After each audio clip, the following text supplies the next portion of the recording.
اوكي. صباح الخير، مرحبا واهلا وسهلا بكم جميعا في الجلسة العامة حول موضوع مناقشة مواضيعية بشأن جهود أصحاب المصلحة المتعددين لتحقيق التعافي الأخضر.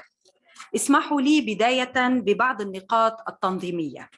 بالنسبة للمشاركين معنا افتراضيا عبر منصة زوم، الرجاء إبقاء الميكروفون الخاص بكم في وضعية الصامت ميوت إلا عند المشاركة بالكلام. يمكنكم التوجه إلى المنظمين ومدير الجلسة بأي سؤال أو تعليق عبر خانة الشات في أي وقت. بعد انتهاء حلقة الحوار يمكنكم طلب الكلام للمشاركة بمداخلة مسموعة أو سؤال من خلال الضغط على رمز رفع اليد. يوفر هذا الاجتماع ترجمة فورية ب3 لغات: إنجليزية، عربية وفرنسية، ويمكنكم الاستماع إلى العروض أو النقاش باللغة التي تريدونها من خلال اختيار اللغة عبر خاصية الترجمة الفورية إشارة الكرة الأرضية Interpretation المتوفرة إلى جانب باقي الخدمات على المنصة، وهي عادة ما تكون في أسفل الشاشة. بالنسبة للحضور معنا اليوم في هذه القاعة من بيت الأمم المتحدة في بيروت، يمكنكم استخدام أجهزة الترجمة المتوفرة لهذه الغرفة، كما يمكن المشاركة بمداخلات أو أسئلة بعد انتهاء حلقة الحوار. والآن يشرفني أن أعطي الكلام إلى مدير الجلسة الدكتور جمال الصغير، أستاذ الممارسات في المعهد لدراسة التنمية الدولية في جامعة ماجيل. تفضل دكتور.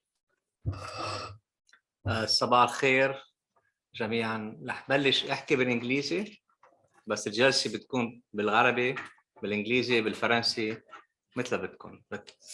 خليني نبلش اول شيء اعطيكم رايي بالموضوع.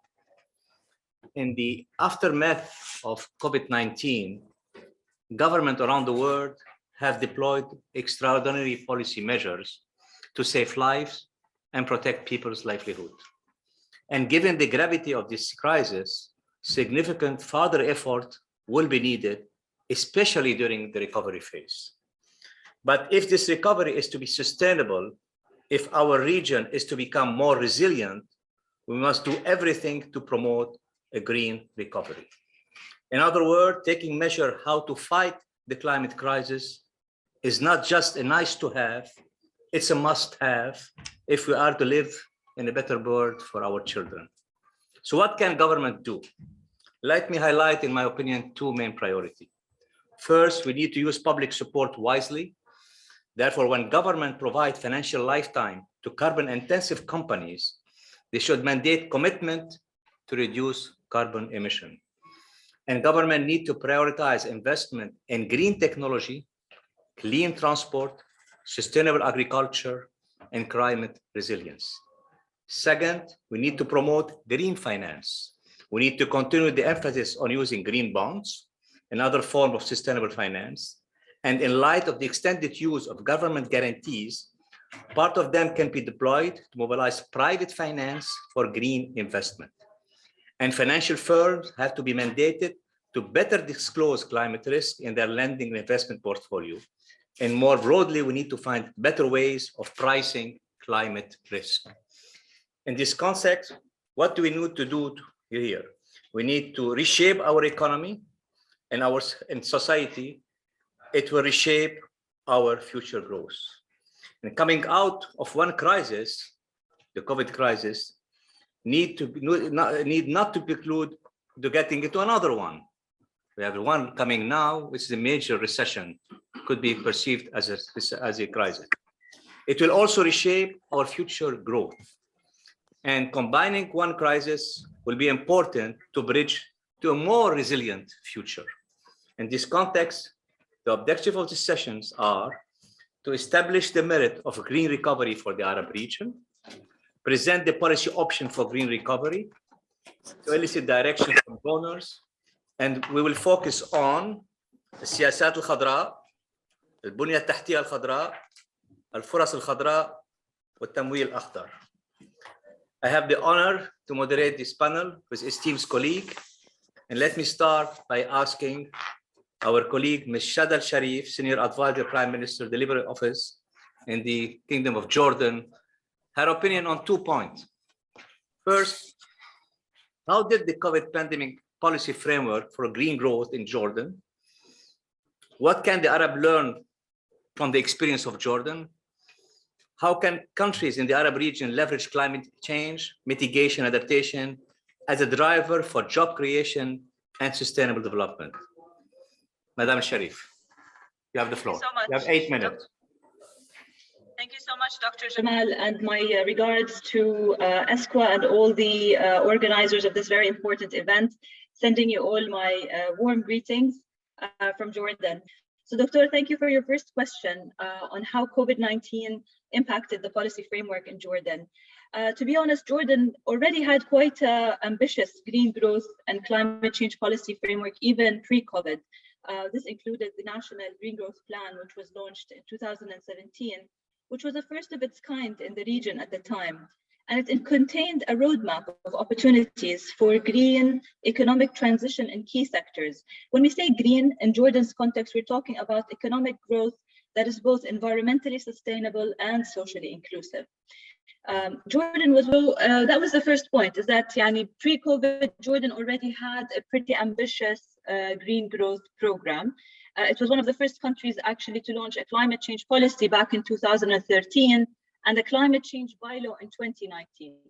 But what I think happened in the wake of the COVID-19 pandemic, Jordan was really well placed to adopt as the so-called Build Back Better approach by operationalizing these policy frameworks. So out of the Green Growth Plan, Jordan produced 6 national action plans, the Green Growth National Action Plans, one for each of the key sectors. So we're talking about waste, water, energy, transportation, tourism, and agriculture.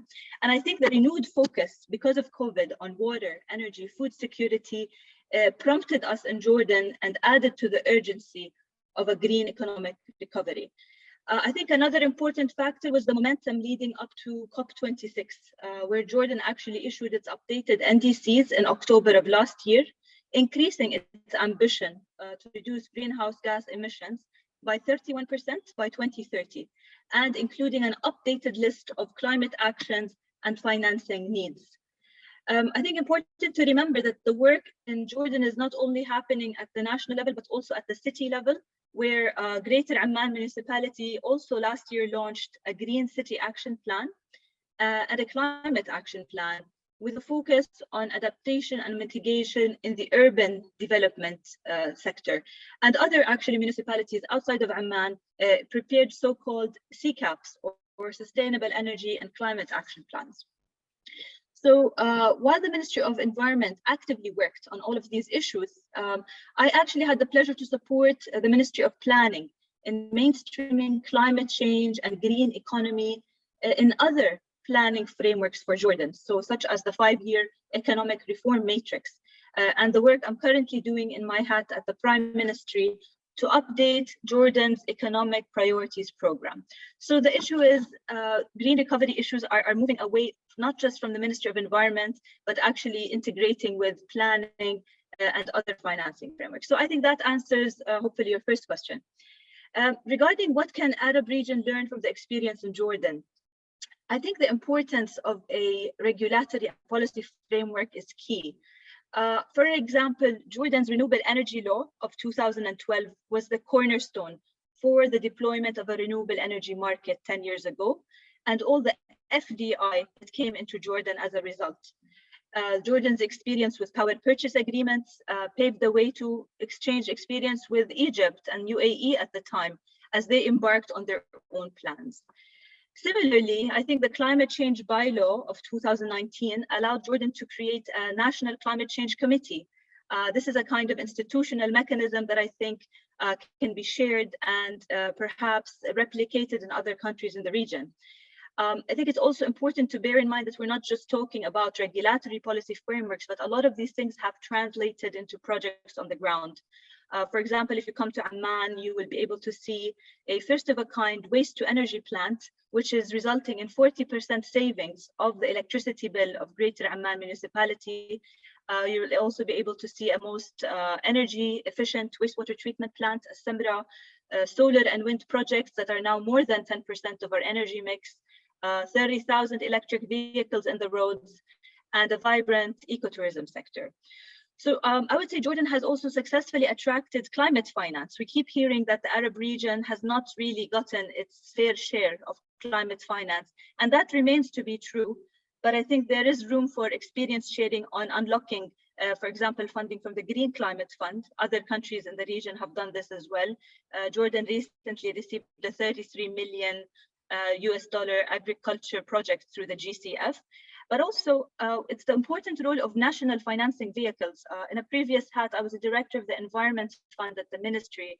And this is a vehicle that was able to get into partnerships with the private sector, with NGOs, to really implement environmental projects at the local level.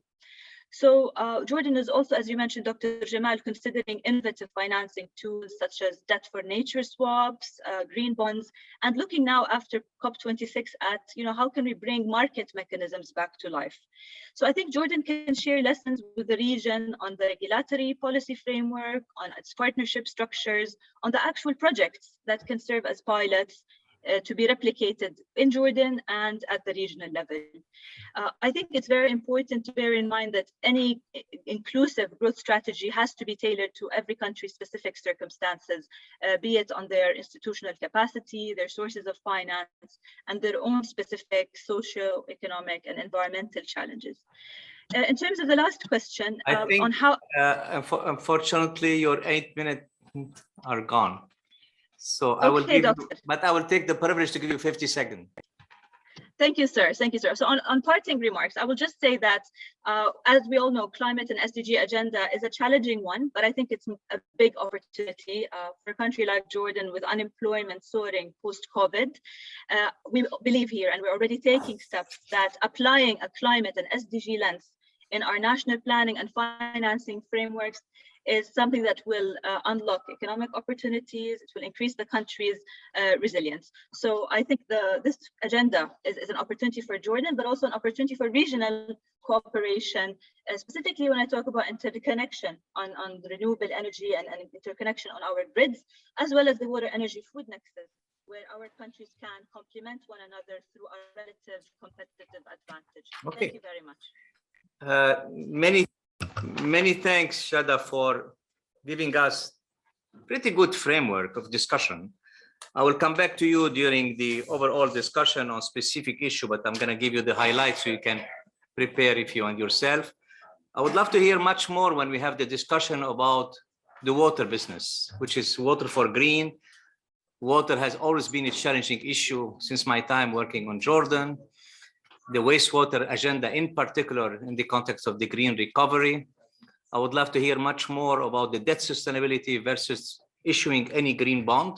We've seen that Egypt has issued $1 billion green bond. There is another $1 billion coming in the pipeline. Another word, but I would love to hear also what are the constraints that Jordan are facing to go to much more speedy recovery, given your debt ceiling and your macroeconomic framework, which is very fragile, as you know. So this is what we'll discuss, but I'm giving you a heads up. Let me now ask my friend, Salim, who's here, to discuss green infrastructure. Salim, what we need to hear from you: in the past, green infrastructure were perceived as a trade-off between cost effectiveness and environmental sustainability. Does this remain true today in your experience at the World Bank? Is there a different way to envisage green infrastructure from a decision-making perspective? We've seen a lot of Ministry of Planning making plan. We've seen a lot of Ministry of Financing pushing back those plans. In other words, can we walk the talk in this region about green financing, not only just wish for it and therefore green infrastructure? And green infrastructure should be delivered ecological, social, and economic benefit. Could you describe some example, some lesson learned from the World Bank in the Arab region, and how best to leverage green infrastructure prioritization within a country development program and make it work? And Salim is currently Sustainable Development Program leader for the Mashriq at the World Bank, and is a very long friend. Thank you, Dr. Jamal, and it's a pleasure to be here. So I don't know where the camera is and where to look, but I'll spare the detail. I think you introduced in your opening remarks the global transition that's happening. So the momentum that's ongoing globally somehow around green financing, and the green transition globally. But I think that there is one element maybe to complement that, to segue into my to segue into my answering your two questions, which is that the global transition today is somehow putting a major constraint on developing countries, particularly when it comes to access to financing. So in almost 2 years' time, most MDBs, most bilaterals will stop financing non-green projects. So this transition is happening. So to introduce that global transition when it comes to green, to climate, but also to the financing instruments that will be available to countries, I think it's a very important segue to the thinking of countries on how they should adapt as well to be able to tap into green financing. And Shada presented earlier the big questions on nature for finance or debt for nature, etc. A lot of initiatives that are today being developed and structured by the international community so that developing countries and economies can have access to alternate and different type of financing. So in the past, the trade-off was, rich countries could go green and poor countries and middle-income countries don't have to make that kind of decision quite fast because they need to go scale. So they need to invest in more roads and more drainage and more sewage and more things. And the quality and the green and climate nature of those investments seem to be quite not of a priority yet. But moving forward, particularly when we frame things through the global transition, green transition, the global green finance environment that is being created, developing countries need to rethink that model for themselves. They need to start thinking about what are the trade-offs they need to make internally, what are the no-regret investments they should start doing, and how to make sure that infrastructure financing that they're going to be doing when it comes to mitigation or adaptation are instruments to create green jobs, to develop knowledge, to develop skills, to link those projects with academia so that they don't only be on the receiving side of infrastructure or financing or technology, but they also use that as an opportunity to start developing their own hubs of excellence and skills, etc., and then start exporting that. So just to go back to Jordan, Jordan is trying its best to enter to frame its capacity within that framework. So Jordan, through a lot of effort done on renewable, on electric vehicles, on water efficient agriculture, etc., they are trying to be somehow a center of excellence in the region and trying then to export that knowledge to other countries that are somehow lagging behind in those skill sets. So Arab countries need to rethink how they will be able to integrate that infrastructure and into their green transition modality, and then try to develop the ecosystem and the environment around it so that they don't only invest, but invest so that they can learn and then export and scale. To go into the second question, as Jamal, you had initiated, at the bank right now, we are developing an instrument called the Country Climate and Development Report. And those country climate and development report, which we are piloting today in 4 countries in the MENA region, particularly in the Mashreq, where I cover are Jordan and Iraq, and next year is going to be Lebanon. We are trying as much as possible to close the loop on those key questions. How does climate, the green transition, investments and infrastructure link to the overall development agenda of the country, so that development and investing in green infrastructure and in green transition within the country are not contradictory but complementary. For example, in Iraq, we're focusing a lot on the water and energy. On energy, quick wins relate to gas flaring. So those are public investments, bringing also the private sector so that you can easily reduce a large chunk of your GHG emissions, but also how to invest better in protecting your cities such as Baghdad, Basra, etc., against natural disasters, against important transition in terms of heat and what that will have implication on labor, etc., etc. For Jordan, it's really you know, the elements that Shada put on the table, and I mentioned earlier, it's really positioning Jordan in terms of skills, in terms of education, in terms of investments, into how to link all of those to transform the Jordanian economy comprehensively into a green economy. And I think that's the wish that Jordan wants to put itself on, and the track it wants to put itself on. But then I think that the challenge is how to key and how to align those dots within a fiscally constrained environment, and how eventually for Jordan, Iraq, Lebanon, and other countries in the region to leverage on the environment and the global environment around green financing that will be available to them. I'll close with the Lebanon, not only because it's my country, but because we're launching the green recovery framework for the country soon. And Lebanon, as we all know, is witnessing maybe the worst crisis in its history, the compound crisis. And there is a major maybe challenge and constraint, and I won't use worst words on that, on the public sector domain, but the private sector has already moved and is trying to move as much as possible into the green economy, into export, greening their export, greening their tourism. So the initiatives are there, but there are limitations if we don't shift that also into public initiatives, bring that into policy like Jordan is doing, bring that into public investment, and accompany that green transition that the private sector is trying to do to keep afloat in its global, in this global competitive market into the public sector. So just those are a few words I had. Thank you, and sorry if I extended by a bit, so thank you. No, you're okay, Salim. But before we move on, I just already want to put a red flag on the table. This is a region where we have to move on the mitigation side very surely to transit our energy system and move toward low carbon economy. But this is a region as well, because of the water issue, food security issue, you have to adapt very quickly. It's the only region in the world actually where mitigation adaptation have to go in parallel in a very aggressive way.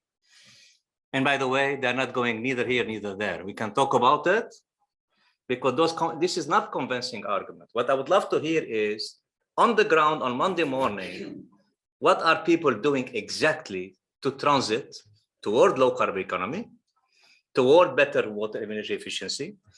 With all what I've seen, sorry, no, we will speak at the end. Now we have a panelist and I'm moderating. I think at this stage, what I would love to hear from our colleague as we move on, how we tackle this challenge of mitigation and transiting to green economy, while at the same time, we have to transit to adaptation, which is part of the green framework, which is also not moving as aggressive. In this context, maybe the first item, and that's what Ms. Noura Mansouri, my friend, research fellow at the Energy Transition and Electric Power in Saudi Arabia, could give us an idea based on her long experience on circular economy. She's one of the experts, and I know she has done a lot of paper in part of the G20. So Noura, from your experience and what you have seen happening at the COP21, COP26 in 2001, and what are the most relevant for energy transition in the Arab region? And as we move to COP27 in Egypt, and then COP28 in Abu Dhabi or Dubai, what will be, in your views, the major important item that should be put on the table by the Arab region? Because first, in the context of the next COP, it's the Africa COP, but North Africa is covered pretty well. The next COP will be probably our Arab COP in the Emirates.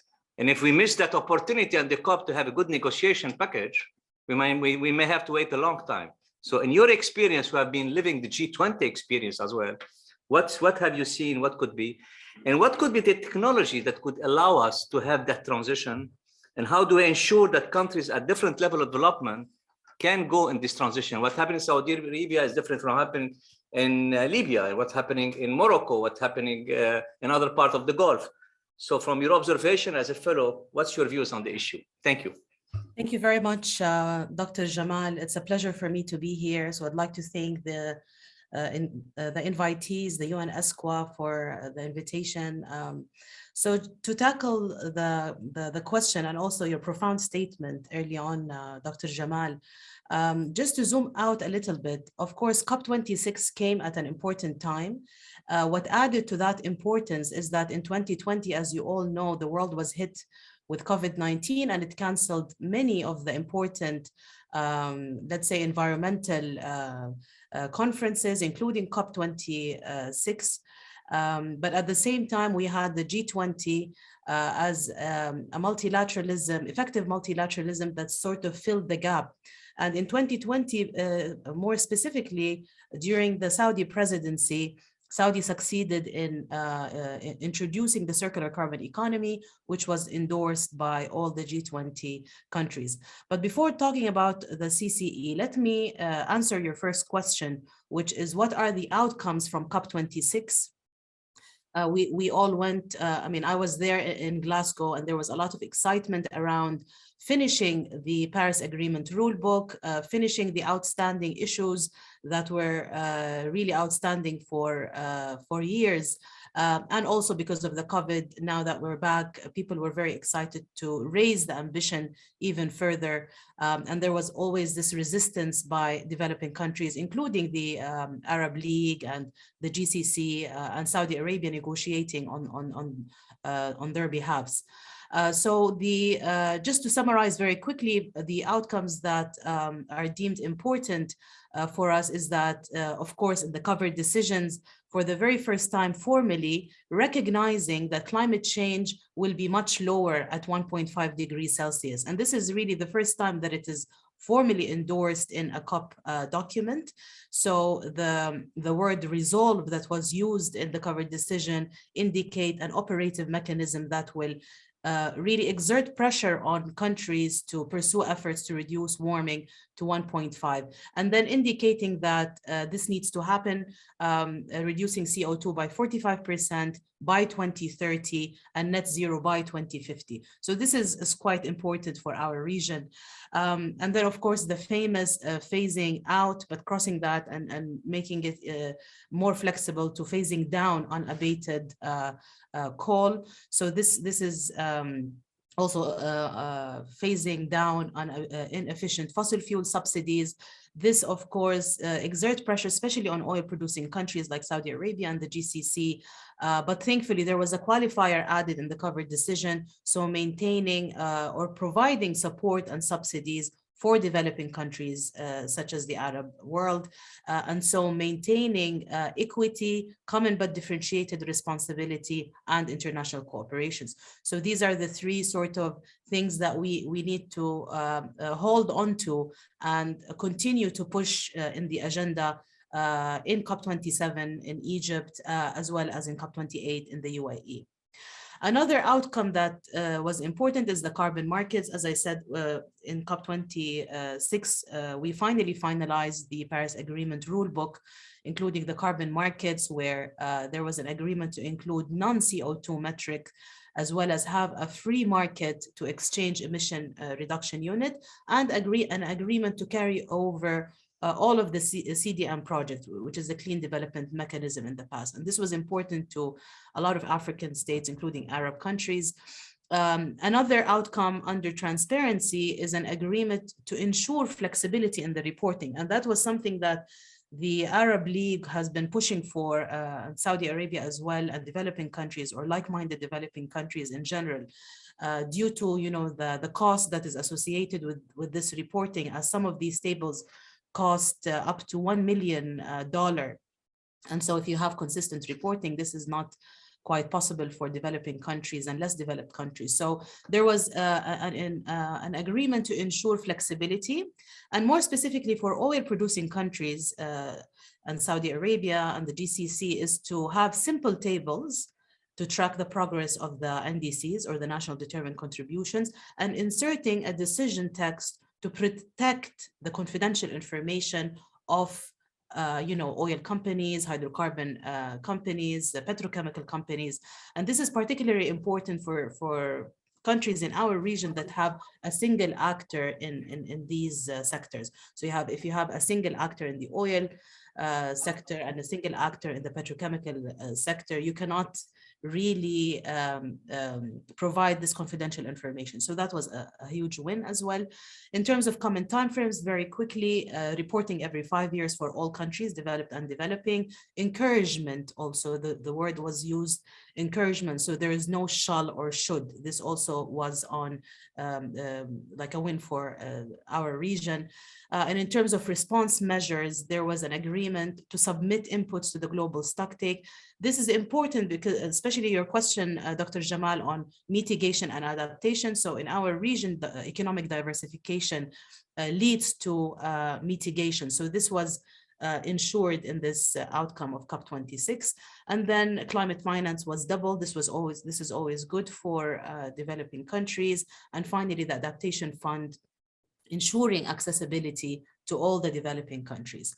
What does that mean? Like, what is the implications really in our Arab world? I'd like to highlight first, I mean, it is true that we have the upcoming COPs in our region, in Egypt and the UAE, but it's also important to be realistic and think of the way forward as things will become even more ambitious. We are expecting even more ambitious targets, especially with the use of the term resolving the 1.5 degrees Celsius. So this exerts pressure on developing countries to act even more. Also, the phasing down of unabated coal, what do we expect to hear next? Is it phasing down or phasing out unabated coal? After coal, there must be also phasing down or we're expecting phasing down or phasing out of other hydrocarbons like oil and gas, etc. Perhaps oil, gas is still seen as a clean transition fuel. So this is where things are. Of course, implications in the reporting, there might be even more reporting, more pressure in reporting. But what's important, and I'd like to highlight that, is that for developing countries, for the Arab countries, we have to maintain equity, common but differentiated responsibility, and international cooperation.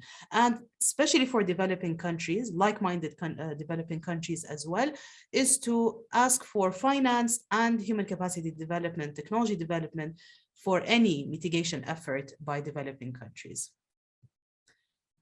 So this is about the COP26.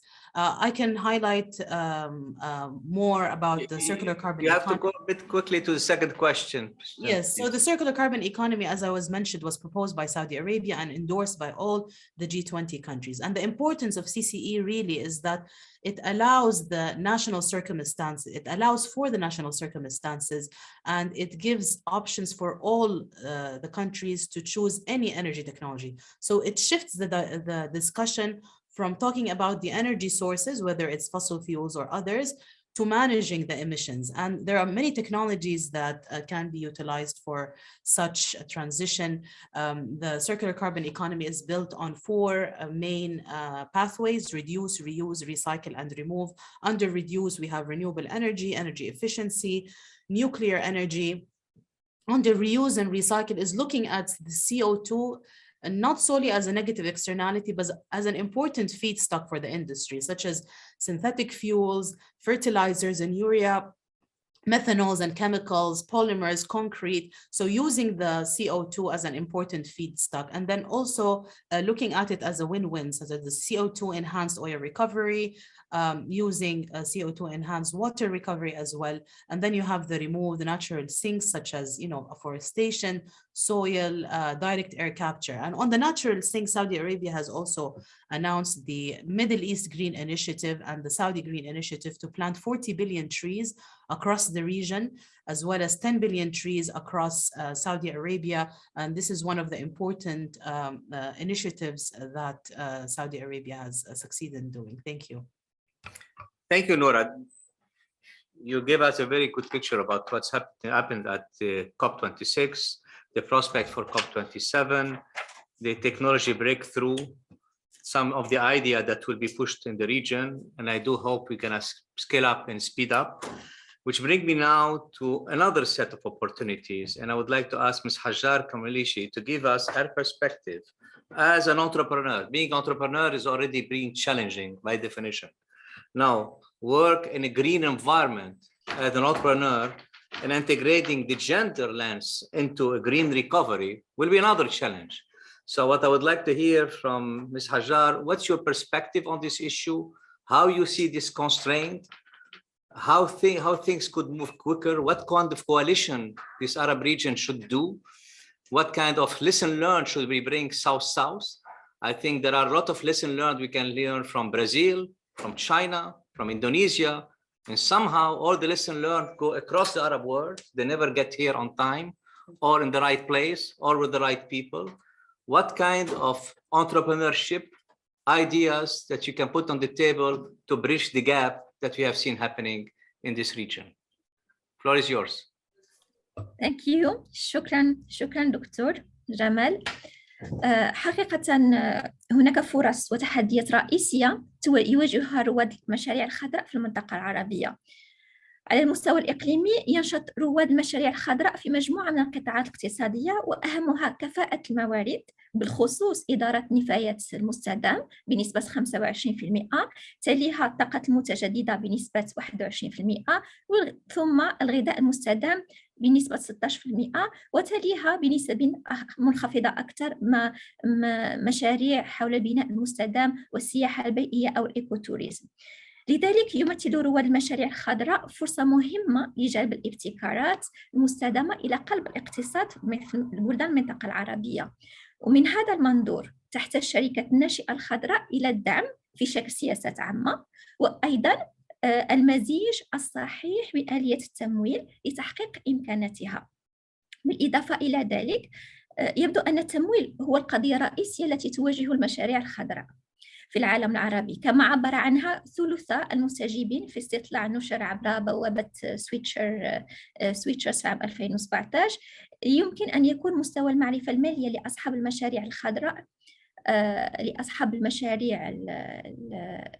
الخضراء عائقاً مهماً أمام الوصول إلى الخدمات المالية، والذين ليسوا على دراية بها أو بالمنتجات المالية ليسوا مرتاحين بما فيه الكفاية، لذلك فهم لن يطلبوها بكل بساطة.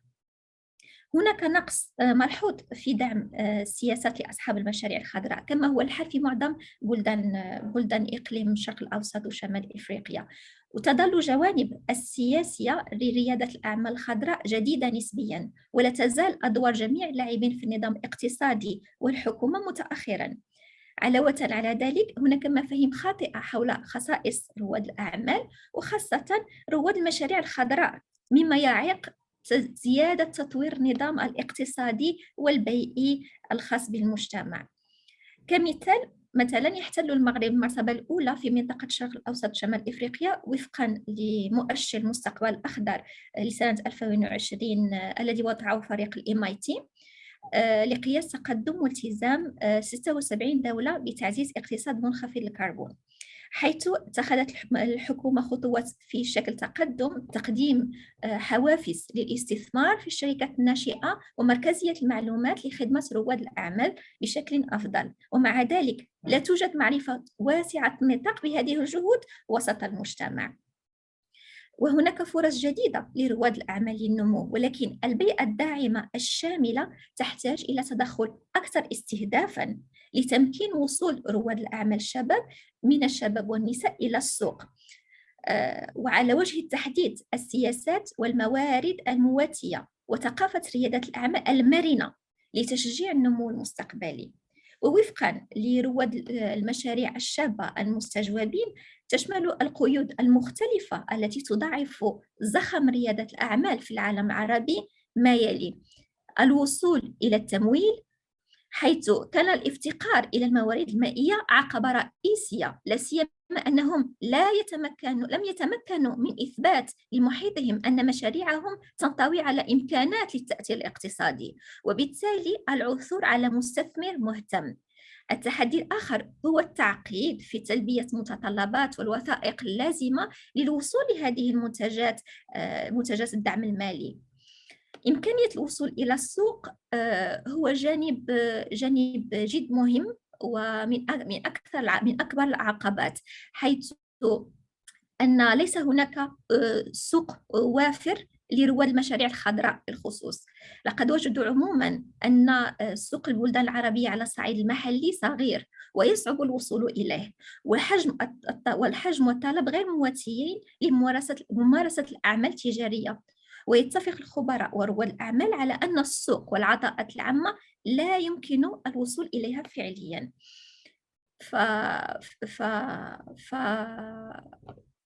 فغالبا ينظر إلى أن المستهلكين يفضلون الشركات الكبرى أو الشركات المتعددة الجنسية التي تم إنشاؤها بشكل أفضل بدلا من رواد الأعمال الخضراء الأصغر حجما، نظرا لحقيقة الأمر أنه غالبا ما يحكم عليها على أنها أقل خبرة أو أن التكنولوجيا المستخدمة لم يتم إثباتها بعد.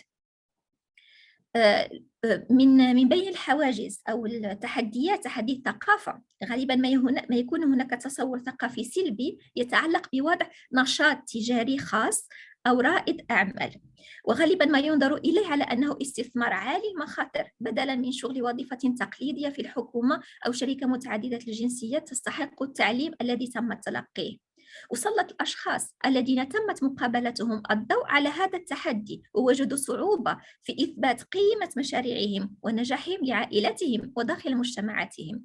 هذه المفاهيم الخاطئة تحد من الدعم الذي يتلقونه حاليا، وبالتالي قدرتهم على التوسع وإحداث تأثير دائم وأكبر في الاقتصاد. بالإضافة إلى ذلك لا يعرف رواد المشاريع الأخضر أنفسهم دائما على هذا النوع، ولا يتلقون بالضرورة دعما من حاضنات تركز على البيئة أو لذلك لا يتم تبنيهم من قبل منظمات الدعم المركزة على الجرين ليبل أو الخضراء. كما أنهم يفتقرون أحيانا إلى الاعتراف والمصداقية اللازمة لملاحقتهم. هناك تحدي آخر عنده علاقة بطبيعة المشاريع، حيث أن هناك مفهوم خاطئ عن ريادة الأعمال الخضراء أنها كلها تتعلق بالتقنيات أو الخدمات التي هي بالأساس أجهزة بطبيعتها، وهذا هو ليس الحال دائما. أوكي سيدة هاجر، عندك بعد 50 ثانية. تواجه رائدة الأعمال على وجه الخصوص مشكلات إضافية صعبة تم تسليط الضوء عليها خلال هذه المقابلات. يواجهن قدرا كبيرا من الأفكار المسبقة والصور النمطية في عدة مراحل من تطوير مشاريعهم، وغالبا ما يتم التقليل من أهمية قادة المشاريع النسائية وينظر إليها على أنهن غير قادرات على إدارة هذه المشاريع، ولا سيما عندما يتعلق الأمر بمشروع تقني أو مشروع إنشائي. هناك اعتقاد أيضا خاطئ بأن النساء لا يمكنهن أن يشغلن هذه الوظائف لعدم التوفير بين حياتهن الشخصية والعملية، وهناك تحدي كبير متعلق بالتشبيك وإنشاء شبكة أعمال لرائدة الأعمال في العالم العربي، غالبا ما تكون صعبة ويتم إجراؤها بطرق غير رسمية مقارنة بشبكة أكثر احترافا ورسميا بالنسبة لرواد الأعمال الشباب. وتعد أيضا فهناك حسب تقرير للمرصد العالمي لريادة الأعمال هناك نوايا تصل إلى 36% من رائدة الأعمال الإناث في العالم العربي لإنشاء المقاولات، بينما في الواقع تصل إلى 12% فقط بمقارنة مع 31% بالنسبة للرجال البالغين. وتظل ريادة الأعمال النسائية هي موردا رئيسيا غير مستغل في المنطقة، حيث يتماشى هذا التحدي مع اتجاه إقليمي كبير. الفرص سيدة هاجر، بعتذر بس إذا فيك تعمل الكونكلوجن. أوكي.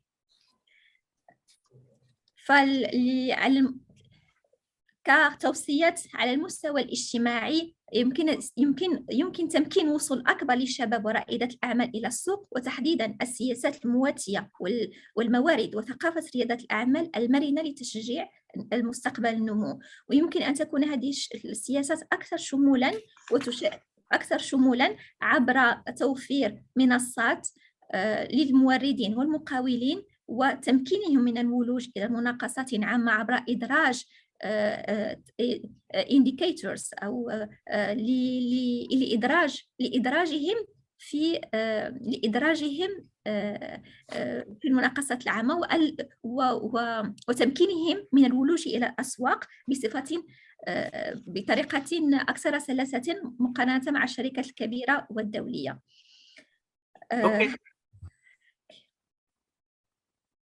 بعتذر منك بس هلا لما نروح وقت ال discussions I will have specific question for you, but many thanks. Okay. So far we discussed السياسات الخضراء، البنية التحتية، الفرص الخضراء، كله هيدا ما بيمشي إذا ما في تمويل. هلا لنحكي عن التمويل. And I'm very, very pleased to have two very good friends, Mr. Rami Ahmad, the Special Envoy on SDG, and Mr. Ahmad Atika, CEO of the APICOR. Ahmad, we would have loved to have you with us, but I know that you had some business in Saudi Arabia, so we have you online. Green finance is one of the biggest challenges in this region. This is the region which is getting amongst the lowest green funding, frankly, from anywhere when you compare to other region.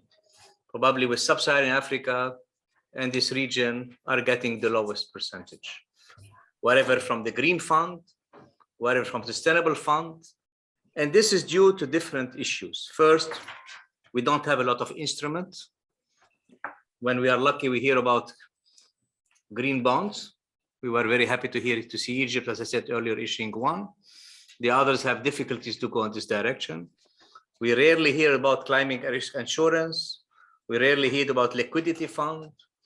We rarely hear about backstop facilities. All these instruments that exist in Latin America, East Asia, everywhere in the world, somehow, once again, they go beyond the region and they land somewhere else.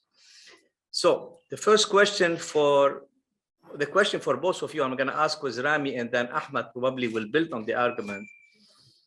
In your institution, wherever at the Islamic Development Bank or APICOR, what are the green priorities? How do you see across country, least developing country, middle income country, GCC, conflict crisis, those kind of green policy, green finance happening or not happening? And in this context, how is green finance could be implemented? Is it the example of Jordan? Is it the aggressive model that we see happening in Egypt? Or is it the calm model that we have seen happening in Morocco, where they have been doing a lot? And we have a lot of to learn from Morocco, but somehow we don't talk about it enough. Or you have other people in the GCC country where they are doing green investment sometimes by accident, not necessarily by design, because they don't have any choice. They have to go to sustainable development. So, and what are the prospects for green bond, green targeted loan, green investment fund, climate risk insurance, other instruments, and the golden question, why our sovereign funds are not investing in green funds or in green infrastructure or in green recovery? If the IMF is investing on those projects or this program or the World Bank, why those sovereign funds are not taking a bit much more risk? Ahmad, the floor is yours. Good to have you here. Thank you very much أخي جمال والإخوة والأخوات الكرام على الدعوة الكريمة بداية للمشاركة في هذا الملتقى الهام، وأعتذر بشدة عن عدم قدرتي في آخر لحظة على أن أكون معكم حضوريا لالتزامات طارئة استجدت عندي هنا في السعودية. سأستخدم اللغتين العربية والإنجليزية interchangeably حتى نستطيع أن نوصل الأفكار بوضوح. I believe this session on or the segment of the session on the financing for green, as you said, Jamal, at the end everything else rests on the availability of financing. APICOR, the Arab Petroleum Investment Corporation, is the only multilateral energy-focused pan-Arab financial institution that basically finances and invests in petroleum and energy-related sectors. And from that perspective, we can only see, speaking about the region, I think, Jamal, you mentioned a number of realities about green financing in the region, but there are also some positive features that are emerging. We can only see more application of the ESG-aligned investment practices throughout the finance and banking spectrum in the region. At the end of the day, applying ESG frameworks that govern green financing improves the risk profile of investments and of financing transactions, and allows for the risk assessment to be done from a multiple dimensions, combined also with enhanced reporting and disclosure, which have become very important features and prerequisites. In that regard, if we take the numbers very quickly, we see that the MENA green and sustainability linked bonds issued in 2021 more than tripled from 2016 to 2020, reaching around $19 billion with an increase of 120% from the previous 2020 record of only $5 billion. This includes, you mentioned green bonds in the region, Jamal, this includes the $750 million EpiCorp green bond, which I will talk about momentarily. We have also seen green and sustainable sukuk issuances in the region, also continued in 2021, and I believe my colleague Rami can speak about the success that the Islamic Development Bank has shown in issuing a sizable sukuks earlier this year. We have also seen the region's first carbon trading platform in Saudi Arabia, a voluntary carbon trading scheme by the Saudi Stock Exchange Tadawul, paving the way for the development of a formal carbon market for trading emissions and credits, and I believe for oil exporters in the region, particularly in the sectors of hydrocarbon, petrochemicals, and heavy industry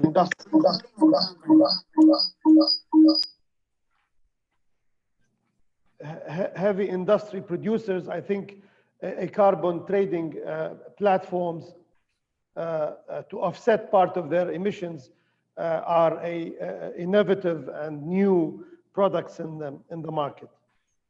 This brings me to the role of the multilateral banks in the region and in general to support green financing. As I mentioned, back in September 2021, APICorp issued the first ever green bond for an energy-focused multilateral financial institution in the region with a resounding success, actually success that exceeded all expectations. We issued a $750 million paper, green paper, that was 3 times oversubscribed, that was bought by 93% of the investors that bought the paper were hardcore ESG accounts from Europe and the US, buying a paper produced by a financial institution that's owned by the 10 Arab oil and petroleum producers, from a bank that has petroleum in its name. This is not by any mean a small breakthrough. And maybe in the questions and answers, I can shed more lights on how did that happen and why did these hardcore ESG investors believed in the energy transition and the green journey that this region and the member states of APICorp, again, the 10 Arab oil producers have started and have engaged in. And finally, I think the partnerships between Arab financial institutions, and we have 2 of them in this session, including the Islamic Development Bank, is key if the green financing and supporting the energy transition of the region is to succeed. At the end of the day, this region storyline of energy transition should have the dual objectives of both becoming green, but at the same time, making sure that the hydrocarbon investments will continue to support the economic growth and the economic diversity of the region, albeit with a greener and cleaner instruments, but not to say that the energy transition is only in one direction and not the other. And I think the energy crisis that the world has started to see over the last few weeks substantiates the importance of having this dual objectives for green transition, for energy transition, using the green products that I spoke about. Shukran, Jamal. Shukran كثير Ahmed. I will come back to you on the very interesting analysis of the demand and supply of green financial instrument. But maybe first I would love to ask Rami. Rami, from your perspective, the Islamic Development Bank, you heard the key conclusion of Ahmed, which is basically, it's all about partnership. And it's important that partners in the region leverage each other. The Islamic Development Bank, together with Saudi Fund, Kuwait Fund, and other Abu Dhabi Fund and others are key to make that transition. So can you give us your perspective on the two questions I asked earlier? I would like to thank you, Jamal, for setting the question like this, but I would like to start from a different starting point. We in the Islamic Development Bank, we have 57 member countries, developed, developing, least developed, fragile, you name it. But we need not to forget that none of these countries did have any cause in the crisis that we are dealing with. So sometimes we forget the genesis of the problem, and this is sometimes bring light where the responsibility in financing and bringing the funds need to be also anchored. We recognize clearly that developing nations need more careful and targeted support in the implementation of their own strategies that promote sustainable and climate resilient development as stipulated in the SDGs and the Paris Agreement. But we need to start from the development priorities of these countries. It's not isomorphic mimicry or it's a fad, it's a necessary thing, but the starting point should be the real needs of the developing countries. And we need to be mindful, of course, of the trade-offs between supporting an overall economic growth and the green growth. There's no argument that green growth is the way to go, but always there is this question of the developed world taking advantage for the past 2 decades, 2 centuries, basically, to get to where they are today. And we are asking the developing countries and the poor countries to basically do the right thing now. So we need to keep this trade-off between the overall economic growth and the green growth. Of course, this is we need to be mindful that this is also an opportunity for us to revitalize the region by providing new and improved employment conditions and opportunities for skill development with the increased knowledge intensity of the firms. This, by the way, holds largely irrespective of the particular set of circumstances our diverse membership finds itself in. Another point, I hope you are patient enough with that, the transition to green economy to tackle the threat of climate change is creating a new economic opportunity, of course. However, creating also other negative aspects that we need to deal with, displacing jobs, threatening livelihoods of people and communities and nations. Therefore, leaving no one behind requires the term that we use these days, just transition. And I think we need to speak about this just transition. And we commend the efforts of the Saudi Arabia presidency of the G20 a couple of years ago. And I bring attention to the presidency of Indonesia this year of the G20, which is also another opportunity for the voice of the South to be heard in the G20 forum. They committed to $100 billion, but you can see the reluctance sometimes from the rich countries to contribute. The bank, you asked me what the bank is doing. We realign the strategy in ID pillars. One of the pillars, it's about boosting recovery, tackling poverty and building resilience. And the third priority is driving a green economic growth. We're committed to having our green financing to be about 35% of the total financing by 2025, like many of the other MDBs. Pleased to record that we financed almost $700 million this year for green financing. But to your point, Jamal, only 1/3 of this is really on adaptation. And we need to do a lot. And I think other MDBs are also having the same issue. And the issue of adaptation and mitigation, you heard that in the COP26. Rich countries need to come through also with the focus on adaptation. We welcome this $100 billion, but it's voluntarily, and I don't know how we will track the commitment of the rich countries on this. According to ESCWA, the Arab region receives 8.5 times debt than grant. I'm bringing another point to the table here, Dr. Jamal. You can talk about funding, but the funding is basically debt. A grant is only 1/8 of what's coming to the Arab region in terms of grant. And for us and other MDBs, grants is usually a very difficult thing to tackle. From your experience in the World Bank, you know there is IDA, but not all the MDBs would have the same, perhaps, resources to deal with the grants. And the Arab region is really being deprived from this grant money.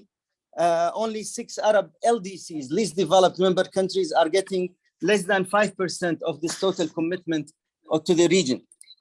So from our side here, maybe this is a good segue to get into the second part of the question. And forgive me, I'm speaking not knowing my technological situation here, but I hope that you are hearing me very well, and maybe I can take a couple of more minutes. We can hear you very well, but I can give you a couple of more minutes because I would like to have a debate. Couple more minutes, and then I will be quiet and be humbled by my technology capabilities here. In IDB, we are committed to trying to mobilize resources for the sustainable finance and green finance. We have several instruments, but I think Dr. Ahmed just mentioned the sukuk. The sukuk is what's equivalent of an Islamic bond. Not really, but this is how close, as close as it gets to the issue of bonds. IDB issued 1 billion euro green sukuk 2019 and 2.5 billion sustainability sukuk in 2021. This is for green and social projects.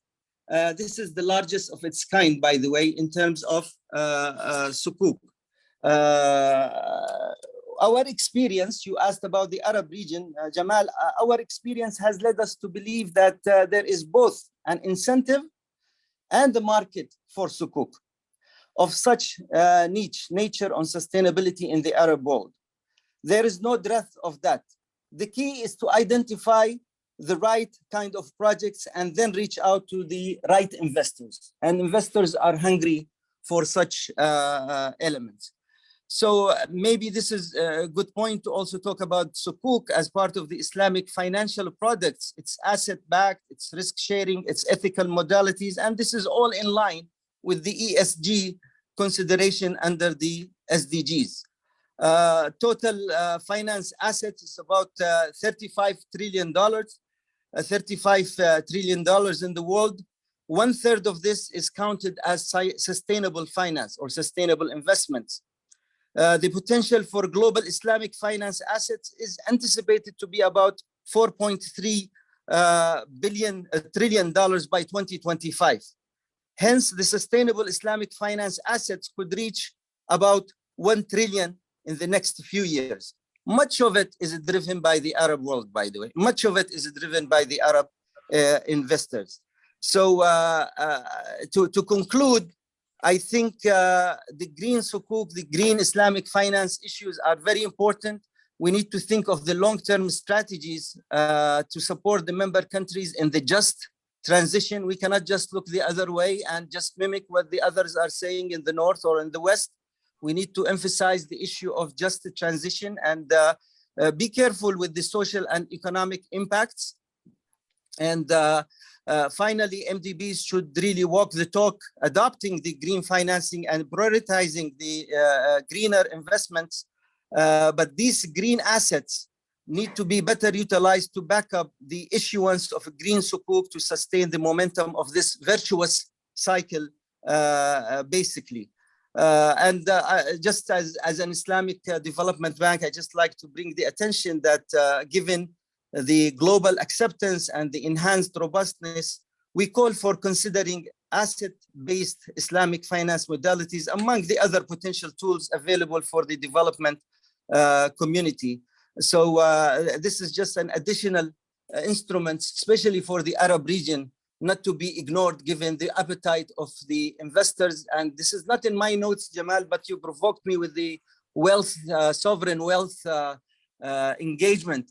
And yes, I've had some experience in the past, and it's a point of pain to see the sovereign funds buying buildings in London, in New York, and in Tokyo. And sometimes they buy even football clubs and other things. And as a development practitioners, I just have to say my heart is really not easy. And we would love to see the sovereign wealth fund really direct at least a percentage of, we understand the risk involved, and its sovereign funds are the money of the future generations. And I can't hear you anymore. And maybe it's Rami, maybe I need at this stage to open it up for discussion. Thanks a lot for all the panelists. You've done a fantastic job.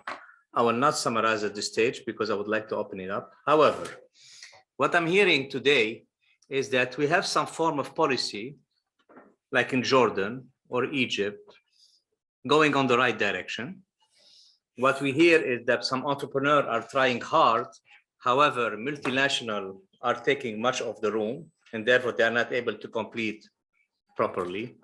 What I'm hearing is that infrastructure, green possibility are there. What I'm hearing even more interesting, money is not a problem actually. So what's the problem? If money is not the problem, and I think Ahmed gave us a very good presentation together with Rami about the situation, how much fund is coming. Is it an issue of suppressed demand or suppressed offer? Right. My first question to the panelists. Second, how investors believe in green technology, as you said, Ahmed, but they are not coming as bigger amount as they should be, especially that we are still doing a lot of debt financing, as you know from the ESCWA figures, and this region is not getting any grant to leverage some of those debt funding. So we are instead of being in a win-win situation, we are putting ourselves in a prison, and we have what we call this prisoner dilemma. I am freed, I want to go out of the prison, but actually I'm comfortable in the prison, so I don't know what to do. So my question to everybody, what do we do not to speed up or scale up only? What do we do to leapfrog to green technology, to go toward not necessarily economic growth, or maybe, Rami, the green growth is bothering you. I will call smart growth, because the smart growth has to be green as much. Let me open the panel. Let me open the discussion among who want to speak. I know that there are some people already asked a question, including Mr. Faisal Al-Fadl. Mr. Faisal, I will come back to you once I hear from others. I don't know if you have other hands open. Can you see Mario from your side? Or anybody in the room here? From here, no hands. If not, I can ask the panelists, each of you, in half a minute, what do you hear from that session? Let me start again now with... Arwa Hani and Leela Alafi. Okay, who do we have?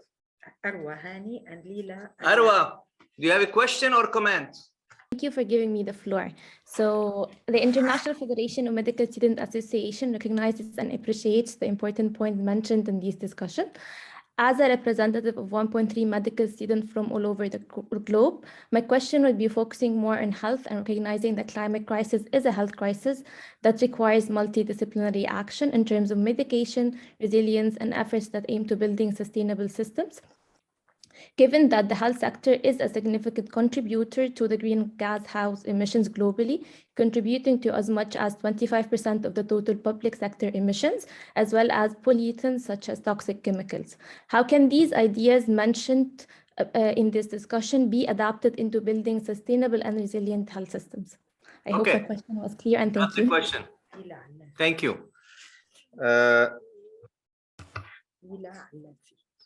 Maybe I should ask Mr. Faidal Al-Fadl, you have a question from the Saudi Green Building? Question?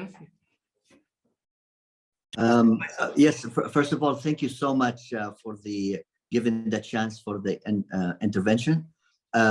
Really, the question is, how do you guys see the measures that has been applied on these policies? It's obvious from the panelist exposure into the policy is there throughout the region, but the question is, how is it measured, and how is it also been reported, and as well, how is it been verified?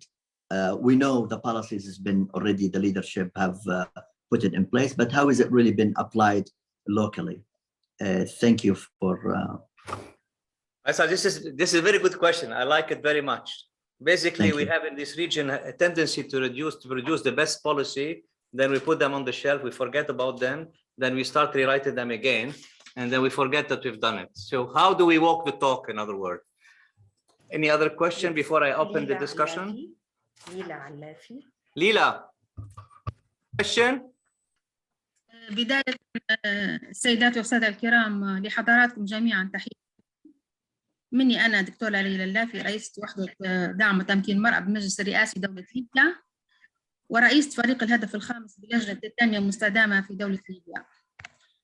يسعدني في هذه الفرصة نقدم واجب الشكر والتقدير الكريمة لنا المشاركة في هذا الحدث المعني بالمنتدى العربي التنمية المستدامة، ونقدم كل ما قدمتوه من محاور مهمة جدا جدا، ولكن كما تعلمون يعني وهو معروف حضراتكم لدى حضراتكم جميعا، التعافي الأخضر من ضمن الخطط التي تستهدف قطاعات المياه طبعا والطاقة والنقل والمياه والسياحة بالذات، ويرتكز عليه أكيد عدة ركائز أهمهم هي حد من مصادر التلوث. لا ممكن لو سمحتي شو السؤال؟ ما هي مقدمة يعني للسؤال. ما عندي وقت لمقدمة لو سمحت. تمام أوكي. في كثير ناس بدي أسأل بنقصد إنه هو الأكثر شيء اللي يرتكز على الحد من التلوث، وكما تعرفوا يعني الحروب ما تخلفش من وراها إلا تدمير والتفتيت والتلوث بسبب المتفجرات والأسلحة المستخدمة.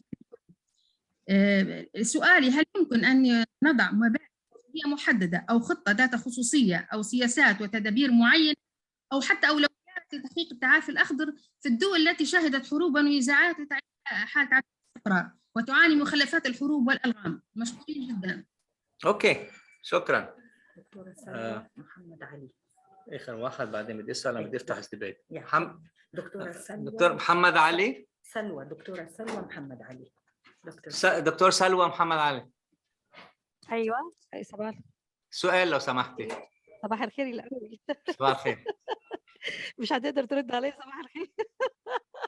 صباح الخير على حضراتكم جميعا. سؤالي مركز وتحديدا هو كيفيه التاثير والزام الدول الكبرى اللي هي ليها أثر كبير في التغيرات المناخية في دفع التزاماتها المالية في صندوق التكيف المناخي، المفروض في توصية ب$100 مليون. وتحياتي لكم جميعا. شكرا جزيلا. Very good question. Colleague panelists, you heard a different question. Let me start by asking each of you to take 1 minute. You heard each of you. On the one hand, people are telling us why some policy are implemented. How can we monitor that they are being done? We heard very clearly from Rami that his concern about the green goals is that some job will be lost.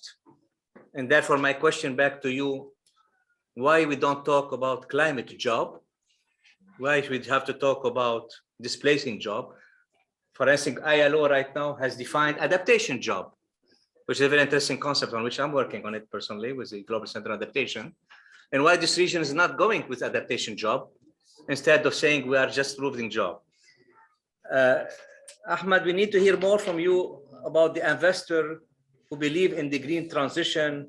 How can we help to do much more? We need to hear much more on the technology transfer and the technology creation from Noura, if it's possible, because I don't think the transfer is being done as it should be. And finally, I would like to hear about South-South collaboration. Why this region is not getting much more knowledge from what's happening around the world in terms of green growth. So let me start maybe with the same list that we have right now. Maybe Shada, if you don't mind, if you give us 1 minute point of view of one of the issue or some of the issue. To Dr. react to your question about, we have an abundance of planning that doesn't get translated into actual projects. I think what's helped for us in Jordan is to really get ministries of planning and finance aligned with what is being talked about with the Ministry of Environment. How we're doing that is actually we're updating our financial management system in Jordan, introducing things like monitoring, reporting, and verification systems that tend to link project development from the onset with ministries of planning, ensuring that projects are tagged through the national budget, and then identifying, the gap needed for international finance. So I think what we're starting to see how a lot of our plans can really be translated to the ground into financing and projects that are more tangible. Thank you. Okay. But meanwhile, I have another question that came that could help as well. Let me add it for all of you, because it's all about partnership at the end of the day. The question that came back is what kind of partnership in the Arab region could enhance the green recovery and the climate finance, given the complementarity and dissimilarity in the economic structure. This is very interesting. We have similarity, but we have different structure. And I think inequality, I would add to that question, because we have wealth, not distribution equally, and therefore would create us much more difficult green recovery. Maybe you should discuss this one as an economist. Thank you. I don't want to answer that question. No, that's a very complicated question because it mixes politics with economy with a lot of other dimensions. But I'll get back to you to it at the end of my intervention. Just maybe to start with, green recovery is not anymore a technical issue. I think it should be part of the social contract of our countries. So Shada referred to that. I think it needs to be reflected in national strategies. It needs to be reflected at all levels of society, because it's the only way forward. Again, I go back to that kind of trade-off discussion earlier. It's not anymore a decision. It's a one-way ticket. You or take it or you don't. So I think that's very important for the entire society and whole of a country approach to have on really negotiating that new social contract that will include the green dimension into it, from the poorest to the wealthiest, from the different services to infrastructure to policy to all of that. So I think that's very important, and that's the entry point that will fill in eventually the gap between offer and demand that you've been talking about. Is it a financing demand? Is it an offer demand? Etc. and etc.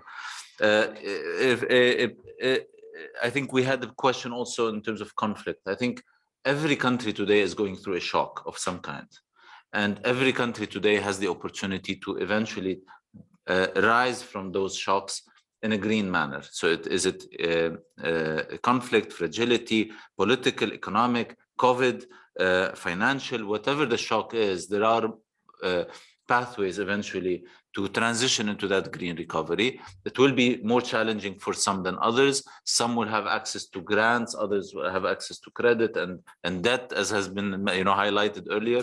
But the opportunities are there for everyone to serve that transition. And I'll touch into the final question that Jamal put on the table, which is, what are the complementarities? The complementarities are in water. Most of our countries share water resources in one way or the other. In terms of underground or overground water. Most of our Arab world and Arab countries have complementary environment, seasons, etc. When it's warm somewhere, it's cold in another place, or better season. So we can think about an environmental approach to to tourism, to other type of economic sectors, to labor, to productivity that could be mobile between countries eventually in one way or the other. Energy, we're very complementary as well. You know, where we have more sun, where we have more wind, where we have more infrastructure, how we can, and the conversation is there. But inevitably, I think the wars in the region has made it, and the conflicts has made it harder to reach consensus politically. So I think that we have a lot of complementarities, but I think the challenge is more, you know, how to bring those into the political discussion as well. Thank you. Noura, and focus please on the technology issue. No, you will have everybody will speak, so you don't have to raise your hand if you are a panelist. I'm going one by one. Noura, I need to hear more about the technology transfer, the technology creation. This region is rich. Sovereign funds are not informing in any innovative ideas as it should be. It's not about money. Why this region is not leader in green technology?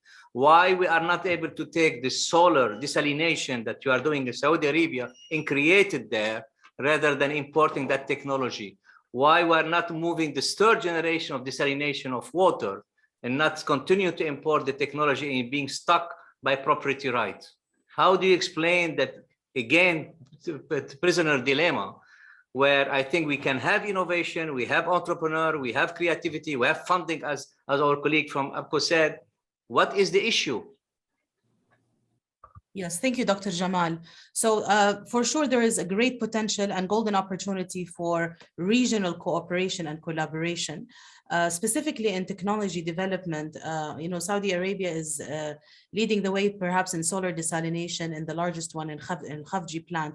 But the success of this plant means the success in the region, because any technology that works in this limited climate and with the similar challenges that are shared in the Arab region, whether it's the heat or the water poverty, since the region is sharing these challenges, challenges that require adaptation to climate change. Then there must be collaboration amongst these countries. The Middle Green Initiative is evidently an important initiative because it's one of the most important collaboration projects in climate mitigation and adaptation, where Saudi has created the Middle East Green Fund of 39 billion Saudi riyal. It is funding the afforestation across the Middle East region for planting 40 billion trees, and this will greatly enhance the carbon sink in the region. It's also doing the same in the Saudi Green Initiative, where it's planting 10 billion trees in the country. So such collaborative projects is important. There's also the Net Zero Producers Forum, where Saudi Arabia is collaborating with the US, Canada, Norway, and Qatar from the region, who together make 40% of global oil and gas production. And they're working together for to reach the net zero targets. There is also the global pledge to reduce global methane emissions by 30% by 2030. So these pledges and announcements, although voluntary in nature, they create a great platform for collaboration and for working together, which will entice investments in these carbon management and emissions management technologies. So okay. These are some examples. I have to stop you here, Noura, so I'll give a chance to your colleague to speak, because I was told we have to leave the room in a few minutes. I'm the bad guy. Hajar, you have 1 minute and we can't hear you. Yeah, you can hear me now? Yes. Okay, so I was a little bit triggered by the question of job loss in the energy transitions. So from conceptual perspective, employment will be affected as climate policies reorient the economy towards greater sustainability, which will provide job creation, job substitution, and job elimination and transformation. So the scale and extent of these changes depend on the speed and the breadth of the technological and market changes in the green transformation. So policymakers must smooth the edge of this transformation by developing just transition policies for affected workers, enterprises, and their communities. So the employment impacts of a shift towards climate-compatible economy are most directly results of changes in government policy changes that would be translated into changes in the investments, trade, and productivity. And that leads us for the regional collaboration between the countries. For example, Morocco just launched a new production firm to produce solar systems in northern Morocco. So maybe if we have more open collaboration, open more these opportunities for trade at regional level, we can build an ecosystem which is more effective for green transition in more solid, collaborative or solidar way. So just the last point, you've been talking about the existing funding and existing mechanism. Indeed, there are existing mechanisms to accompany this transition, but we can give help to this young youth and young-led entrepreneurship by blending them into those mechanisms and incentives. The existing incentives given to the SMEs, we can just blend the young and these new green entrepreneurs and serving them and making them as part of this incentive, in some way integrating them and obliging the SMEs to work with them as part of the incentives given from the government. Thank you. This is very good. I would have loved to hear that argument and the main argument. This is pretty good actually. Ahmed and Rami. نعم. Ahmed, would you start? شكرا جمال. بس إضافات سريعة على ما ذكرته في مقدمتي الأولى وعلى بعض الأسئلة التي طرحت. الطلب على المشاريع، على تمويل المشاريع الخضراء موجود وليس فيه أي نقص. على سبيل المثال أبيكورب زادت تمويلها الأخضر بنسبة about 400% in the last 5 years, reaching حوالي 15% من التوتال 10 بليون US dollar total portfolio لتلبية التمويل الأخضر لمشاريع سواء في القطاع العام أو في القطاع الخاص في الدول المصدرة للطاقة وفي الدول المستوردة للطاقة في منطقتنا العربية أو حتى على صعيد الأساميز. هذا جانب. الجانب الآخر نسبة الاستثمار القطاع الخاص في تنفيذ مشاريع الطاقة في المنطقة العربية زاد من حوالي 8.5% قبل 5 سنوات إلى حوالي 27% اليوم، وهذا يعني بحكم إحصائيات تقوم بها أبيكورب كل سنة لتراكينج البرايفت سيكتور انرجي انفستمنت في المنطقة. فبالتالي دور القطاع الخاص أيضا موجود ويحتاج إلى دعم. للإجابة على سؤالك أخي جمال بالنسبة ماذا ينقص المنطقة ومؤسسات المنطقة وصناديقها السيادية حتى تدخل في هذا المضمار، ينقصها أمرين في اعتقادي، وهذا من تجربة الأبيكورب التي ذكرتها في مجال التمويل الأخضر.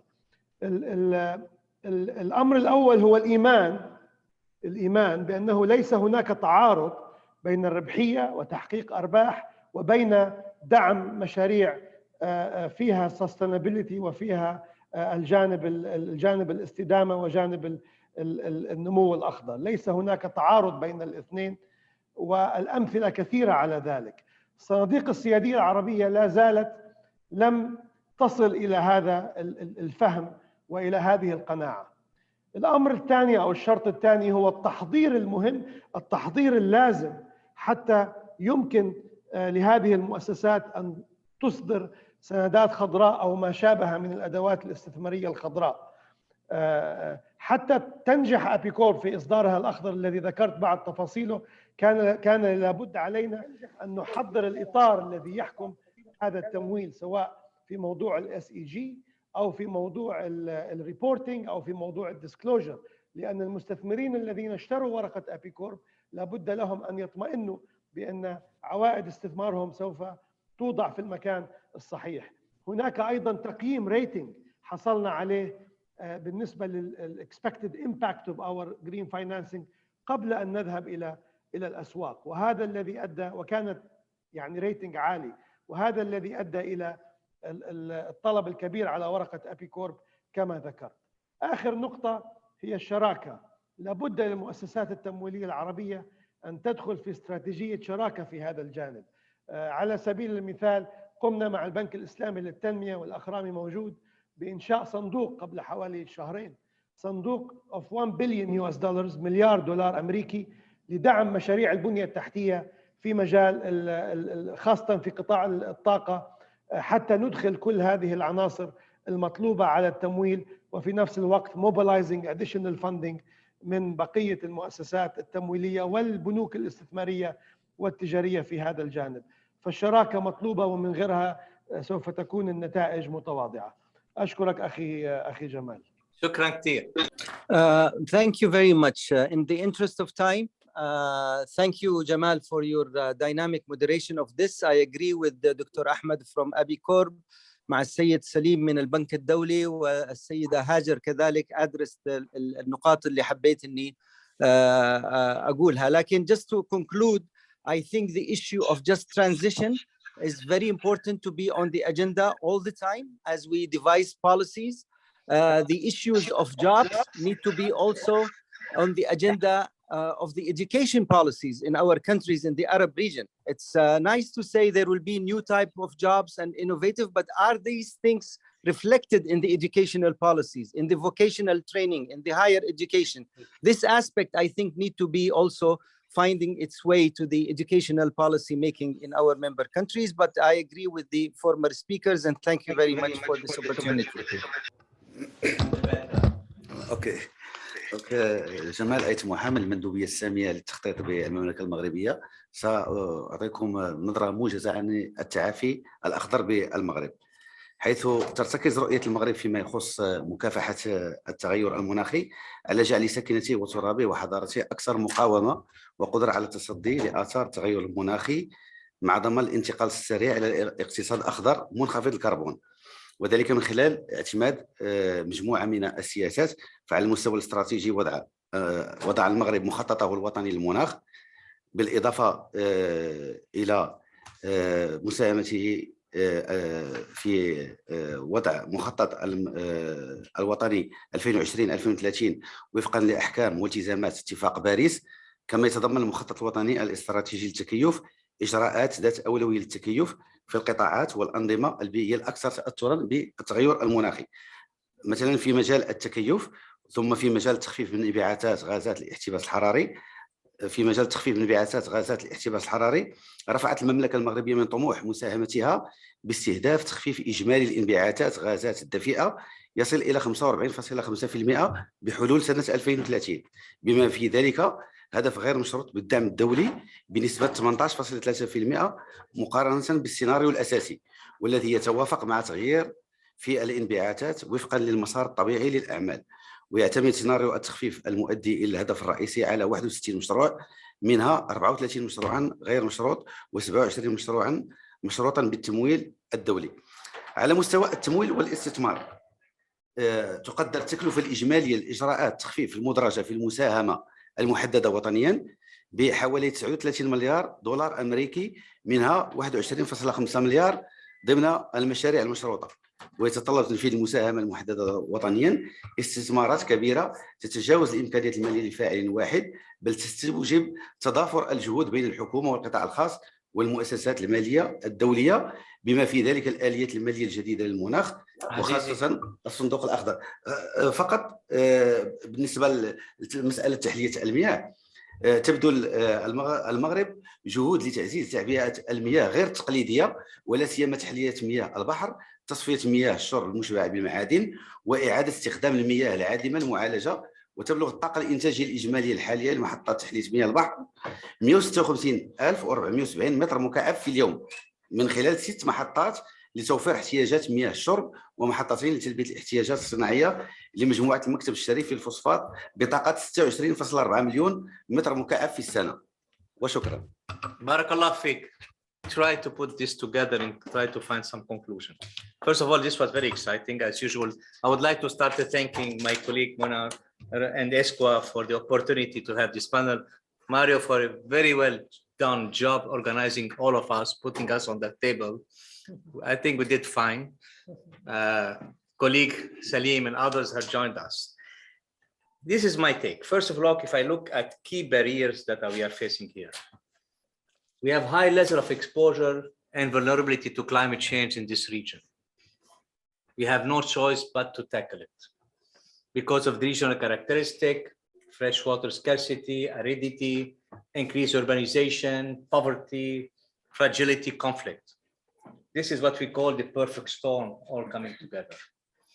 We have limited adaptive capacity in many countries and inadequate policy and planning response. We start thinking about something. Jordan is a good example. Morocco has been doing it very low-key. I know that place very well. Tunisia is going on the right direction. Egypt is getting much more geared toward it. The rest of the regions is okay. Lebanon, I will not talk about our beautiful country. We have other priority than climate finance right now. We need fascist finance. If I look at the Gulf countries, it's different challenges. It's a transition, it's economic growth, what kind of city development, what kind of planning. We see the giant Saudi Arabia reconfiguring all the urban planning of the country. And this is gonna change the whole geography of the region. But at the same time, unfortunately, we have limited technical and research capacity. We have a lot of university, but we are not able to break through. We have also insufficient quantity and quality of finance, technology, and capacity building support. And that's why you all alluded, including what we hear from different people. What's interesting here, some countries in the region have succeeded, as you said, all in securing funding from the Green Climate Fund. Interesting, Bahrain was able to get, Comoros, Egypt, Morocco, Jordan. Other countries have tapped into or seeking to access to the Readiness Program to assist with project preparation. But all of them are telling me the same thing. They have difficulties to put on the table bankable proposal, and this is an obstacle to accessing funding. We don't see enough project coming on the table. Why?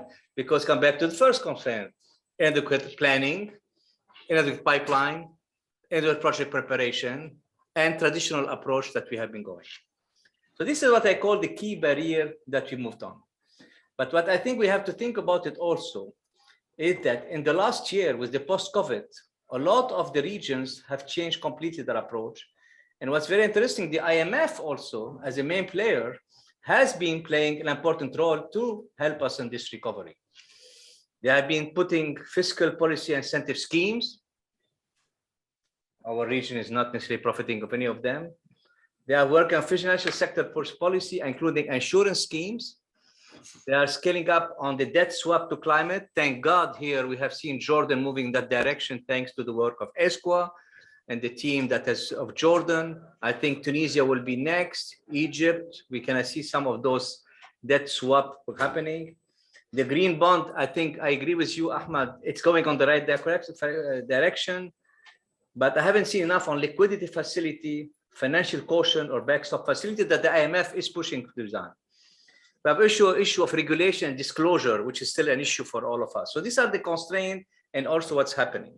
All of us make me then make 4 conclusions for you. It's important to stress on the idea of resilience and to contemplate new green pathway to growth. This pathway could be smart, could be traditional, could be green, but if this region has to create a job, they have to go toward green jobs. It's not about losing jobs. And this is the opportunity that we should not lose this time. We lost so many opportunities in this region. This is the right time to pick up that battle properly and be in the game, not outside the game. I always hear the dilemma. We are producing oil and therefore we have to continue. Let's face the reality. If you want to produce oil, then you need to put carbon tax.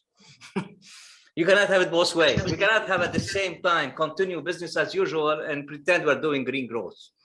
It will not work. Somebody has to pay somewhere to protect future generation.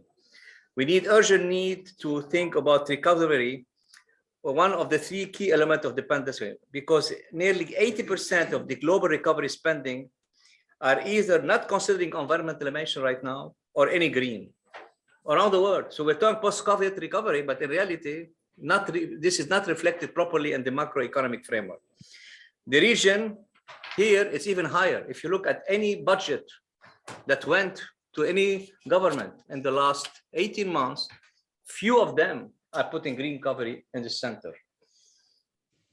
They talk about it outside, but when it comes to Minister of Finance, who has to allocate incentives, not there. What another message is partnership, coordination, coherence are vital for green recovery. And that's what we heard here. It's very important if you want to have this transition. Inclusive green growth strategy and policy must be tailored to a country's circumstances. We cannot have something like Arab region green growth strategy. You can have element of it, but you need to tailor to your physical endowment, institutional capacity, social, economic, environmental challenges. And therefore, the work that the World Bank started on the climate assessment, in my opinion, is essential, because this will help countries do the right planning. What is good in Morocco is different from what's good in Yemen. And what's good in Yemen is not the same what's in Syria, Jordan, or Lebanon. And there is this notion that we can have something at the Arab level discussion. It's not the same. We can have it at sector level, agriculture, food security. We can have it at the water level. But when we come to an issue like this one, it has to be much more tailored. Green infrastructure need to protect and enhance nature and nature practices and integrate it into spatial planning and development. We cannot have this coming out of the blue. It has to be integrated. Finally, regional cooperation is crucial to address transboundary environmental challenges and maximize the benefit from the green recovery. Green recovery, green economy is a good thing to do. It has a good co-benefit. It's not a liability. And I think that's why the change has to be done, and what I heard from my colleague. I would like to thank all of you for your attention. Thanks for a job well done. Mario, well done. Mona, thank you. And have a good, wonderful day. Thank you. Thank you, guys. Thank you.